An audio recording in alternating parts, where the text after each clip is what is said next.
అమర్ బాగి ఇద్దరు కూడా రిసెప్షన్లో చూడముచ్చటగా చాలా సంతోషంగా ఉంటారు. ఇక అప్పుడు మనోహరి వాళ్ళిద్దరిని చూస్తూ అమర్ పక్కనుండగా బాగిని చంపడం కష్టం, ఎలాగైనా సరే అమర్ని డైవర్ట్ చేయాలనుకొని కావాలని కొంతమంది రౌడీలని సెట్ చేస్తుంది. ఇక ఆ రౌడీలు ముసుగులో అమర్ ఇంటికి వస్తూ రాత్రిపూట పవర్ తీసేస్తారు. ఇక దాంతో అంతా కూడా చీకటిగా అయిపోతుంది.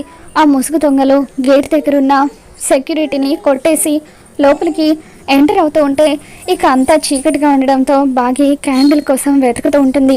బాగి ఒంటరిగా క్యాండిల్ కోసం వెళ్ళడంతో ఇక అది గమనించిన మనోహరి బాగిని ఎలాగైనా సరే చంపాలనుకొని బాగి దగ్గరికి వెళ్ళి కత్తితో వెనుక నుండి పొడవబోతూ ఉంటే ఇక అప్పుడే ఆరు మనోహరి గొంతు పట్టుకొని అక్కడి నుండి ఈడ్చుకొచ్చి గోడ కానించి పైకి లేపుతూ ఉంటుంది. అలా గాల్లోకి మనోహరిని పైకి లేపి నా చెల్లెల్ని చంపాలని చూస్తావా అని చెప్పి ఆరు ఉగ్ర రూపంతో అరుస్తూ ఉంటే మనోహరి ఎంతగానో భయపడిపోతూ ఉంటుంది. మరోపక్క అమర్ రణవీర్ ఎక్కడికి వెళ్ళిపోయాడా అని చెప్పి వెతుకుతూ ఉంటాడు. మరి అంజుని బాగిని అమర్ ఏ విధంగా కాపాడుకుంటాడో రాబోతున్న ఎపిసోడ్లో తెలుసుకుందాం. ఈ వీడియో మీకు నచ్చినట్లయితే లైక్ చేయండి.